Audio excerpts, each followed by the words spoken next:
So today's a big day as Bungie has posted the new path for Bungie update. So obviously there's been the twab or the tweet or whatever, but there was a post after that. And that's what I'm going to read out to you today, word for word, and I'm going to tell you about it. So, all my thoughts.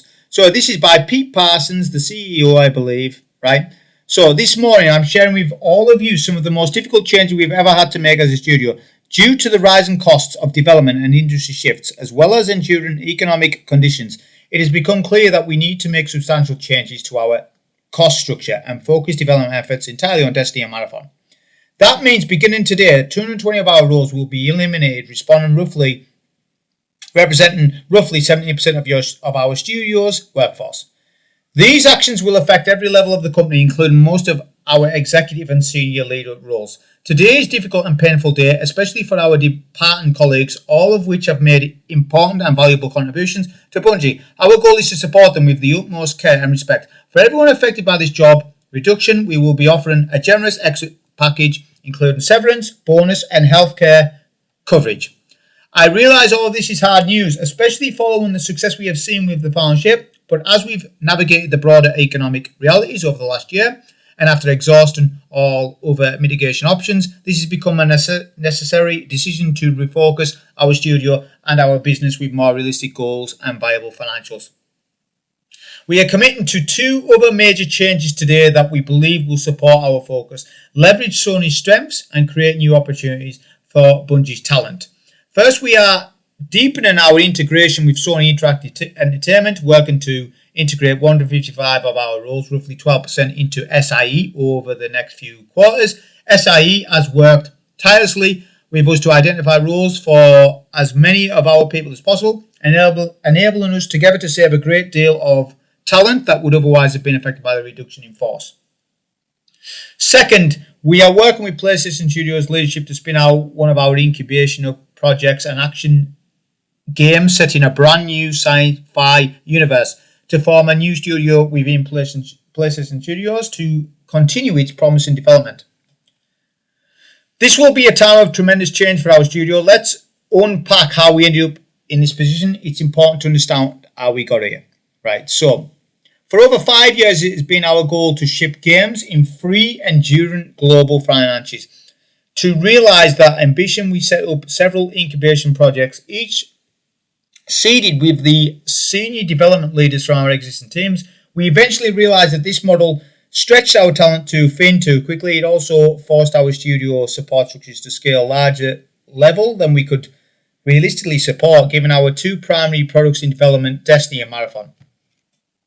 Additionally, in 2023, our rapid expansion ran headlong into a broad economic slowdown, a sharp downturn in the games industry. Our quality missed with Destiny 2, Lightfall, and the need to give both the Fellowship and Marathon the time needed to ensure both products deliver at a quality our players expect and deserve. We were overly ambitious. Our financial safety margins were substantially exceeded, and we began running in the red, or a loss. After this new path became clear, we knew that we had to change our course and speed, and we did everything we could to avoid today's outcome. Even with our efforts undertaken across our leadership and product teams to resolve our financial challenges, these steps were simply not enough. As a result, today we must say goodbye to incredible talent, colleagues, and friends. This will be a challenging time at Bungie, and we'll need to help our team navigate these changes in the weeks and months ahead. This will be a hard week, and we know that our team will be hard and need time to process, to ask questions, and to absorb this news.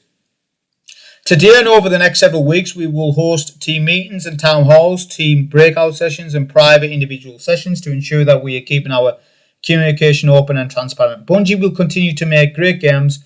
We will have over 850 team members building Destiny and Marathon, and we will continue to build amazing experiences that exceed our players' expectations. There will be a time to talk about our goals and projects, but today is not that day. Today our focus is on supporting our people.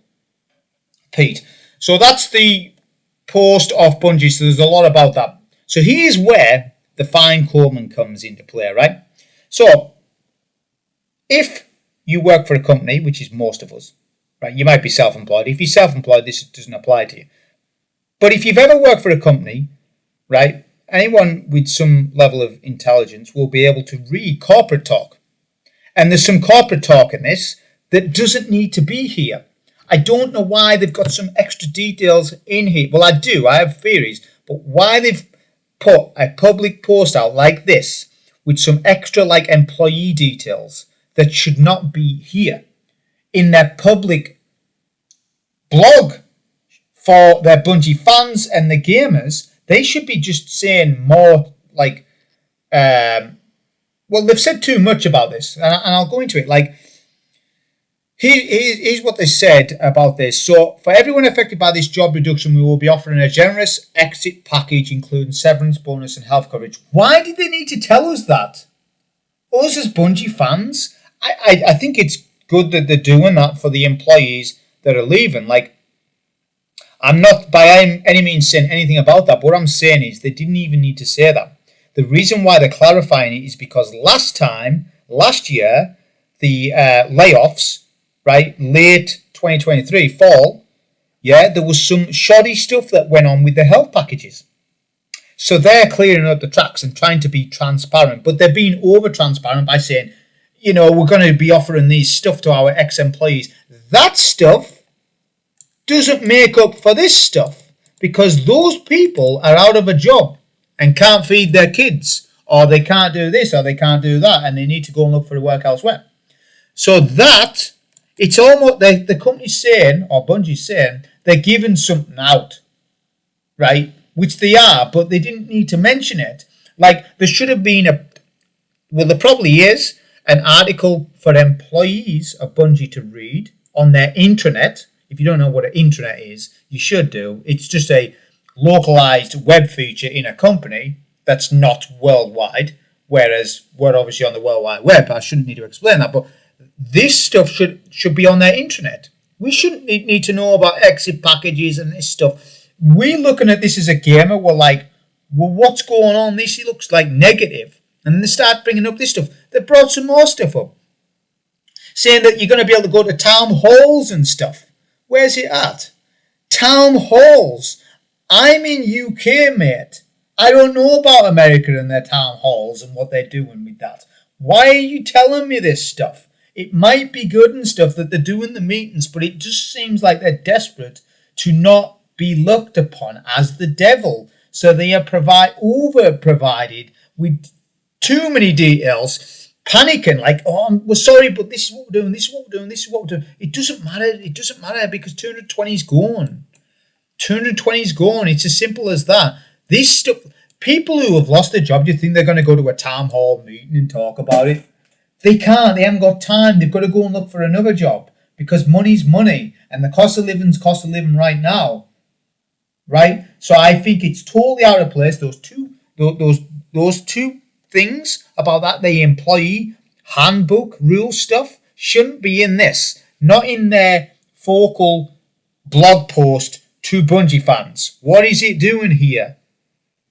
So also as well, they said they're going to be focusing on Destiny and Marathon only, so there'll be no gummy bears, right? Well, who wanted it first? See, here's the thing, right? The company's on a really bad downturn, but they're not listening to the gamers. They're not listening to what people want. We didn't want gummy bears. We don't want these. I mean, we do like a sci-fi game. It said mention a sci-fi game or something. I know nothing about it, man. I have no affiliation with it. I have no deep connection with it because I don't know anything about it. So I'm not bothered about it. All these IPs that they're trying to do aren't what we want. We do want a new IP. As I would say 60-70% of Bungie fans, they just want Destiny stuff. They're not bothered about all this. They're not even bothered about Marathon because Marathon, I saw a video that they changed it from an extraction shooter to a hero shooter. And everyone hates. Anyone that's into Destiny doesn't like hero shooters. Why? It's simple. Because in Destiny, you play as a character that you have created. If they give you a hero shooter, you feel like you haven't created them. You're playing a character. And people don't like that. Destiny players like, no way, I don't want to play a hero shooter. So in my opinion, what they need to do is cut the brakes on Marathon right now. I'm not saying don't release it, but put the brakes on it right now. Get your stuff in control for the next 2 years. Then go back to Marathon and release it in a few years' time. Like, what they need to realize as well is with the Marathon thing, because they mentioned that they're trying to get different seeds into different markets. What they were saying with that is that they basically, that's the talk, they wanted an extractor shooter out. But the extractor shooter blitz, the fad, is going down. There's Escape from Tarkov and all that stuff, and there's Dead Drop that's releasing Dr. Disrespect's game, which, by the way, it's not his game anymore, but I'm just trying to, I know that there's been controversy with him, but Dead Drop's going to be launching, and that's an extractor shooter. I believe that it was meant to be. It's going to still be launching this year, even despite everything, but I don't want to make the video about that. Please don't talk about that too much. But what I'm saying is, by the time they release Marathon, if it was to be an extractor shooter, no one would have really cared too much about it. So they're trying to capitalize on these fads and these new waves of games. But by the time they get to it, because their dev cycle is so long, that they miss it. Fortnite was bob on. They got in right away, 2016 or whenever it was, right? They got in right away and they rode the wave. And that's why they've been so successful.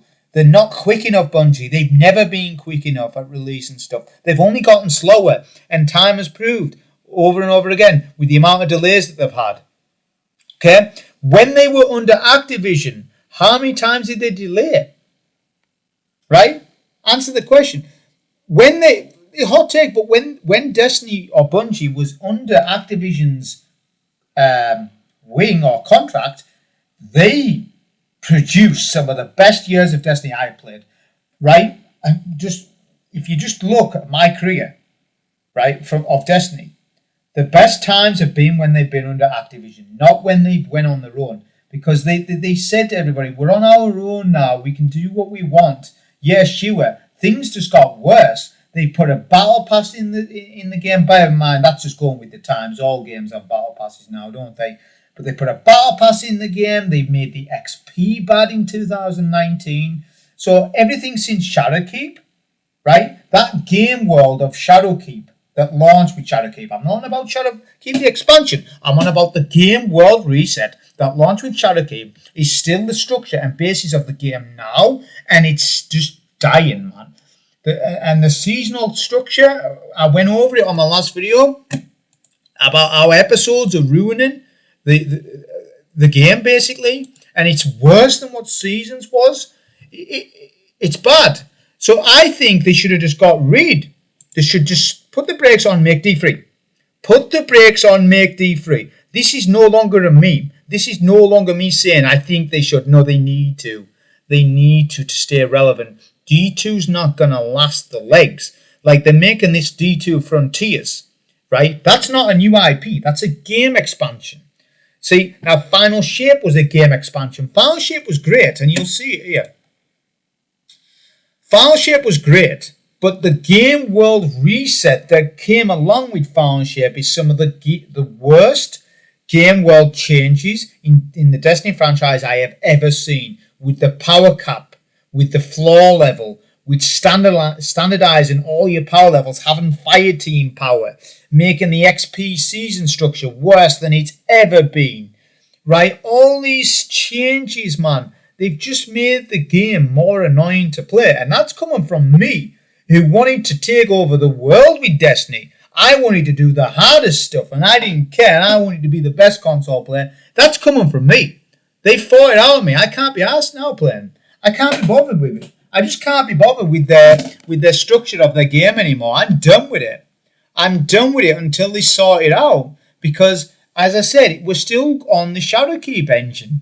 Not engine, but the world. Well, actually, it's worse than that, isn't it? Because you could over-level. You could over-level stuff. And this is what I'm specifically talking about, is dungeons. Like, we used to be able to over-level dungeons. Now you can't. Now, you're going to turn around to me and say, well, have you not seen when people pop Transcendence and they have a prismatic and they do extra damage and stuff? That's not the point. You're going swings and roundabouts with it. So what? You can't over-level anything. You're a -5 delta or whatever. And I said this before the game launched, before Final Shape launched. I said, don't do it where the entire game world means you can't overlevel. What's the point? Destiny 2 has RPG mechanics where you can level. You should always be allowed to overlevel something in the game. And I don't mean patrol, because patrol has no meaning to the game. Unless there's something difficult plonked in there like a world boss. But they won't even do that, will they? They won't even revolutionise patrol. That's what they need to do. If they want to get the ball going forward, they need to revolutionise the word patrol in Destiny and change it so that there's world bosses and that there's 12-man planets and all this sort of stuff. There's so many things that they can do. But they need to drop last-gen consoles in order to do that. So, people were saying, it's not too bad with the player drop-off. Well, it is, because I'm going to show you why it is. So, February 2023, Lightfall launches, a plus 227% gain. We then go, fast forward to April 2023, a 55% minus. Yeah? Well, let's have a look at what Final Shape did. Final Shape launches, plus 170% gain, right? 30 days later, nearly a 70% loss. That's actually steeper than what Lightfall is. So we're at Lightfall levels of steepness of people being pissed off and or maybe not even pissed off, maybe just saying, let's put it to a rest now, we've had our 10 years. But no, they want to keep this story going with the episode Echoes, which by the way is going nowhere. It's just basically a small aftermath of what the Final Shape did. And that's what each season's going to be doing. Like, we've talked about what Vex do and Fallen do. They need 4 new enemy races with new planets. Venus, why didn't they bring that back for episode Echoes instead of renovating Nessus? That was a bad take. Why did they do that? Like, all these things that they're doing. And that's why they're in a bad shape. It's not just because they were trying to develop other IPs. It's because of what they do have. They don't care for too much. They just put these seasonal structured things in place to keep us going until the next expansion. Because this graph here will tell you all you need to know is that people only play Destiny 2 really for the main expansions. These are mainly what your spikes are. The rest of it, like your low points, is when you're playing seasonal stuff, and we don't want it. We're not bothered, man. Like, sticking labels on stuff and putting a season pass in there and saying there's this exotic isn't a new game. It's just feeding you over to the next thing and to the next thing. And this is, look, you can. The graph tells you it. I don't need to tell you it. The words I'm saying to you, it's saying to you it. And look at the low. Look at the steepness here, right? That's going right down, and we were coming to low levels like this, like when Shadowkeep was in a lull. So Shadowkeep launched, October 2019? Yeah, so we're in a lull here, yeah? And we're in a lull till Beyond Light. And I could go right through the graph and say, oh, this happened, that happened, and this is why that happened. So another thing I want to step on is that they said that there's a financial downturn in the market. The problem with that is because people can't afford next-gen consoles, all right, let alone PCs. PCs are out of most people's pay bracket, although there has been a big boost in PC gaming. I'll tell you why. Because all the console games, there's none. None of them are good. They're all walking museums. Yeah, they are. A lot of them are just walking museums. Everyone wants to make the new Last of Us or the new God of War. Those games were special because they were so iconic.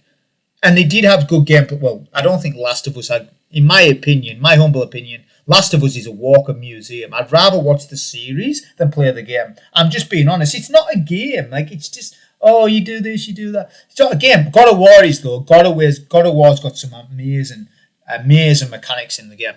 And it's got a banging story at the back of it. One of the greatest comebacks ever, especially the 2018 God of War. So, that's the thing.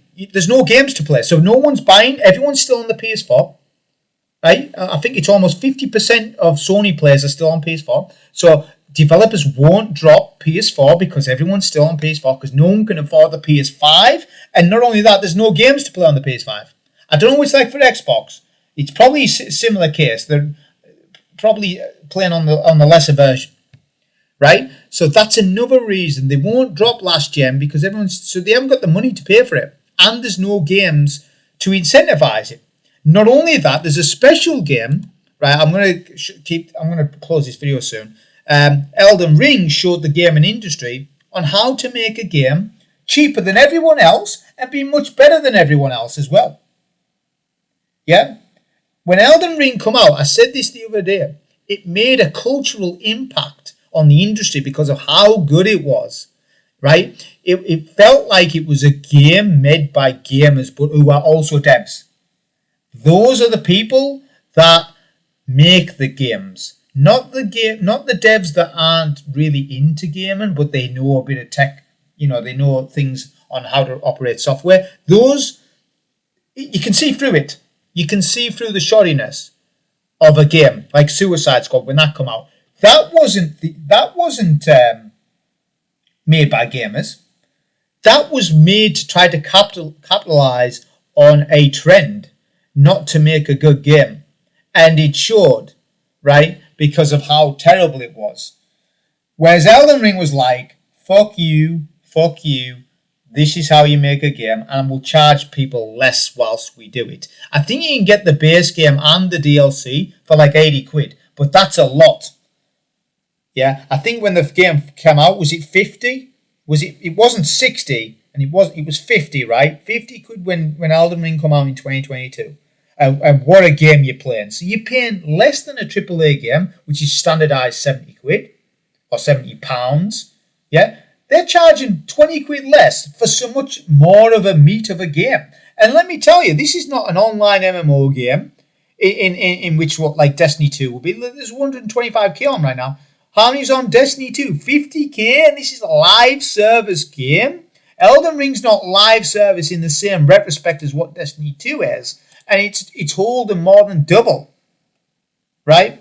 They've got to be careful as Bungie. I've said this. I'm the biggest fan of Bungie, and I want them to do well because they have the best movement. But the technology is creeping up on them. Oh, first season it's double of what Destiny 2 is. Which, by the way, first season's not perfect either, but it's a different game to Destiny 2. I've realised it really is different because it's third person. Because it's third person, it's just so much different than what Destiny 2 is. See, for what I want is just a next generation game, right? That's cutting edge graphics and gameplay, not just graphics, because graphics alone doesn't make a game. And just with exquisite scenery, with good sandbox that stands the test of time. Instead of what we are in right now, which I go back to what I said earlier, with the game world reset, with Final Shape, power capping you at every stage. They're doing that because we're so powerful. So their Band-Aid and what they've done with the prismatic and stuff, and the ability spam of like Soul, Avoid, and Arc, which you can get it on all of them now. And the way of reining that in is by power down everything. But it just doesn't work. What I would prefer them to do is not power deltas and everything. The only thing that should be power deltaed in Destiny 2 is as follows. Master Dungeons, Master Raids, and Grandmaster Nightfalls. Everything else should be allowed to be over-leveled. Because if I can't over-level anything, then why should I level up in the first place, man? Destiny 2 has RPG mechanics in it. We level in the game. But that's another thing. The leveling system should have been reworked for Final Shape from the ground up, and they didn't rework it. It was the same. You leveled up the same with the blues and the up to the power cap. Then you would do your powerful tiers 1, 2, 3. Then you get your pinnacles. Then you get bumped, and then you get bumped, and then you get chest plates, and then you get class items. Oh, you never get class item. You wait for a class item for 56 weeks. Then that season's over. You're still waiting on a damn 2010 class item or 2000 power class item or whatever. And the system just isn't it doesn't work. It doesn't work in today's climate, and they need to, as what we say in UK, they need to book their ideas up. They need to book their ideas up quick, and we need a full-on game world reset in D2. If they're not going to give us D3, they need to rework power. They need to rework loot. They need to rework the crafting system. They need to rework XP and the way that we level up season passes. They need to be clear and claritative about that, and they need to understand on what our structure is going to be between expansion to expansion. That's what they need to do, and they need to tell you years in advance, not just 2 months in advance, and say, this is what we're going to do. But it doesn't sound that good. So we'll tell you in the meantime what to do. Oh, but we've already made it in the game. If you told us 12 months in advance, the fans that is, we'd have been able to iron it out with you, rather than just asking streamers, but ask your player base, your full player base, because you can't just ask streamers, because that skews the details, because you need to look at the game as somebody who plays less hours and somebody who plays more. So they need a collection of streamers and casual players to go to their summit.